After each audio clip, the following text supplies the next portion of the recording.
What's up, guys? In this video we're going to talk about how to make fitness easy, how to make getting the body that you want easy, and just how to make this whole thing feel like it doesn't take any effort.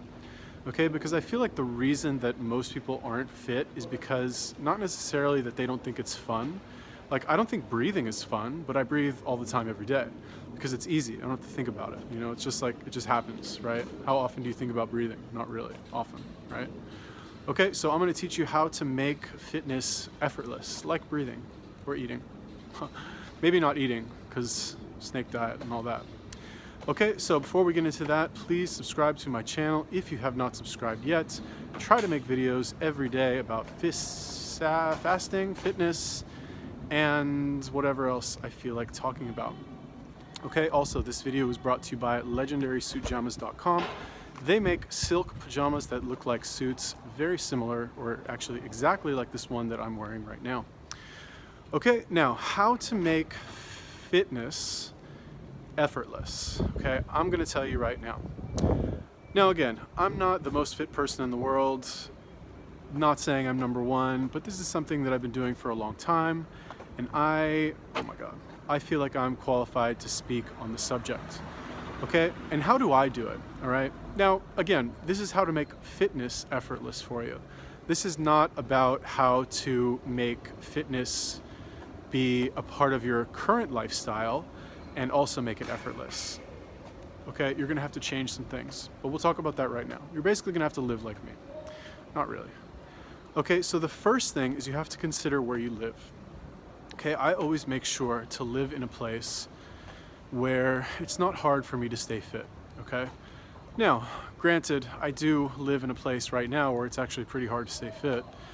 Japan is not essentially really known for its like gym culture, I guess. And I've talked about this before, but the gym culture here sucks.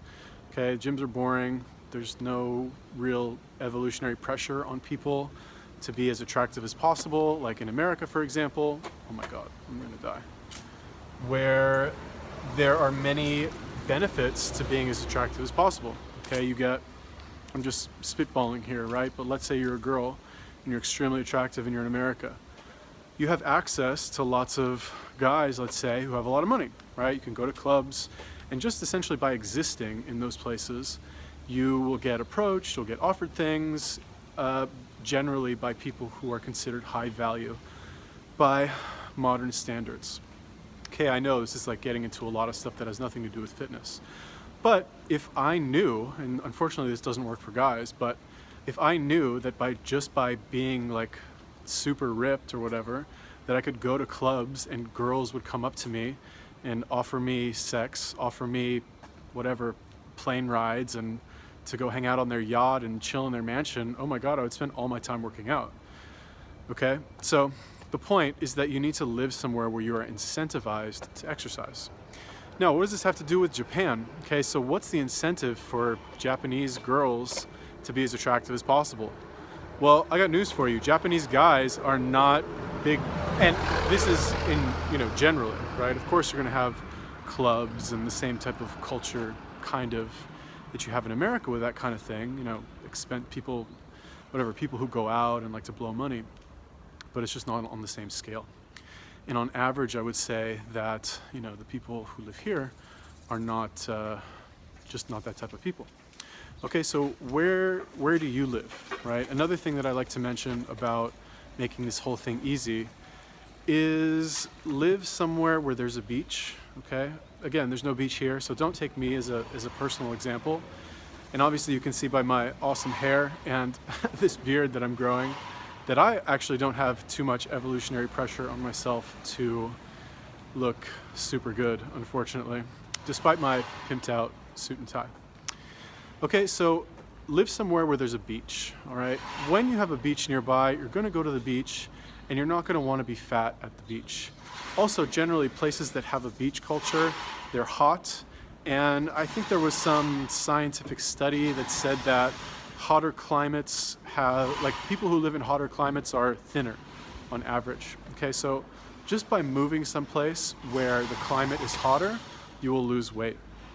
All right, you can Google that on your own, but if you think about it, You know, and I'm just, again, pulling out random examples, but the people in Tucson, Arizona, where it's very hot, or really anywhere in Arizona, which in my opinion is known for having fairly good looking people, the people there are much thinner than Philadelphia, let's say, which is just sounds cold. I've never even been there. Or Boston. Boston. I know nothing about Boston. I've never been there either. Am I wrong? Let me know in the comments, because I have no idea. But that's just my theory that I've done no research on. So it's pretty much true. Okay, now another way that you can make fitness effortless, and this is really the main way, okay? Itchy. The main way that you can make fitness effortless is by thinking of yourself as a fit person. Okay, now when you think of yourself, there's too many people here, Jesus. When you think of yourself as a fit person, it won't feel like you're trying to get in shape. Okay, what I mean by that is I have my identity tied so closely to being in shape. Okay, I have so much skin in the game from these YouTube videos, number one. Number two, I don't know, I've always just been the fit guy. I don't know, that's weird, I know, to say that. It's kind of hard to explain when I think about it, but that's just kind of who I think I am. I just think of myself as a fit person. Like if I can't feel my abs through my skin, then I feel bad. I feel like I'm missing something. You know, every once in a while I'll be in the bathroom and I'll lift up my shirt and I'll like flex my abs to make sure I still got it.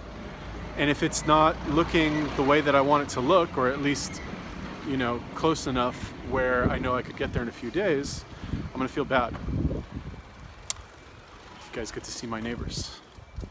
Okay, so that's really the key, is do you have the identity of a fit person? Now you could say this about anything, right? When I give these examples, when I make these videos, I realize that I think to myself that all of this advice that I'm giving could be applicable for any area of your life. And I know, when I hear myself talk, I know that I should take my own advice, but just apply it to different areas of my life, right? Like for example, if you don't have any money, it's because you don't have the identity of a rich person or of a person that has money, okay? Like for example, I don't have a lot of money because I don't, you know, feel like I am the type of person who needs a lot of money. I'm happy with food, I'm happy with a bed to sleep in, and a place to work out. And if I have some friends and just some people to socialize with, that's fine for me. Now, on the one hand, that's probably not so good, because with standards that low, how much are you really going to try? And now that I think about it, maybe that's the real problem with why people aren't in shape, because their standards are just too low. They don't have that pressure on them to get into shape because it's not causing them any acute pain or trauma, if you want to call it that, to be out of shape, okay? Which, by the way, if you move to a beach town, you will experience that acute trauma by being the fat guy or fat girl on the beach. I don't know if that example goes for not being the most attractive girl in the club, but I guess if you go to clubs a lot, that might be important to you.